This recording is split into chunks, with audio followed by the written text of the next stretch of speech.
here tonight to recognize Richard Dick Kijowski, North Tonawanda class of '64.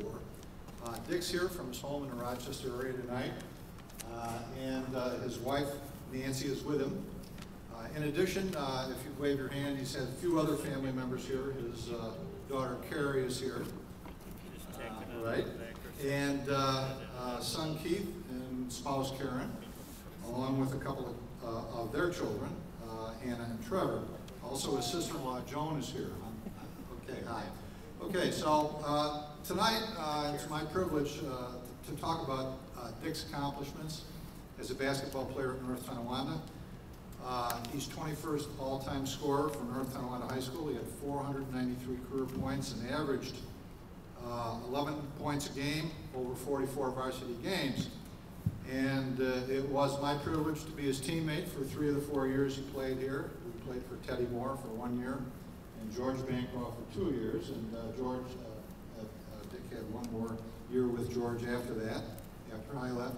And I can tell you that as a basketball player, Dick was a great 3-man. That is, he was a small forward. He had a great outside jump shot, and he contributed a lot to the good North Tonawanda teams of that era. So it's my privilege now to ask his wife Nancy to come up here and present this plaque to him. Dick and Nancy, step up.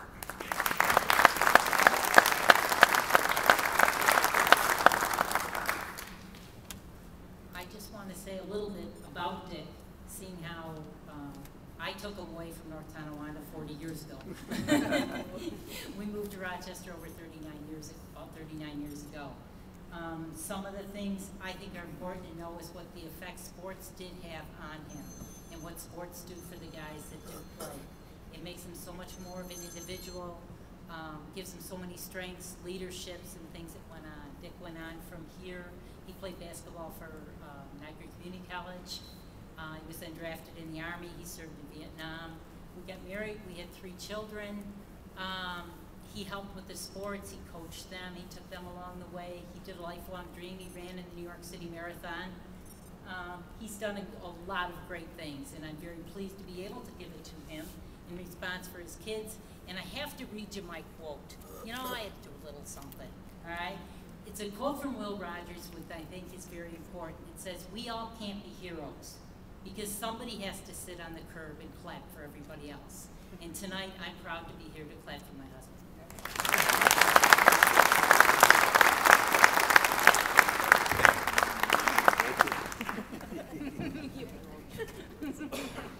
I'm not very mechanical. Thank you very much, and I appreciate everybody being here and taking the time from the basketball game to be here and celebrate with us. I want to congratulate my fellow inductees and the late Red Driscoll. I'm going to keep this short. I am very, very honored to accept this award, especially to be in the stage with some greats, Al Ridge and Kurt Hollasch, and the names that are on that board. And I'm very, very proud to be honored to join them. And just a quick thing about Kurt. Before I went to Vietnam, him and I were sitting in a bar the night before I was ready to leave, and we're talking, and Kurt always gave me advice on the court. And that night he looked at me and he goes, "I want to give you one more piece of advice." And I says, "What's that?" He said, "Make sure you keep your head down." So I did. He's here to present this to me. I'm glad I am here. My heart's still in North Tonawanda, and thank you so much for this.